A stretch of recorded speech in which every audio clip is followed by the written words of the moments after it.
Here are 3 simple things you can do at home when you have cough and flu. 1. Warm fluids all day.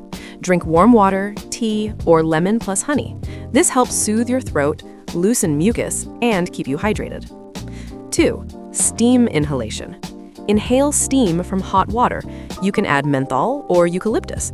It clears blocked nose, eases chest congestion, and helps you breathe better. 3. Rest plus warm environment. Get plenty of rest and keep yourself warm. Your body heals faster when you sleep and stay comfortable. Subscribe, like, and follow for more videos like this.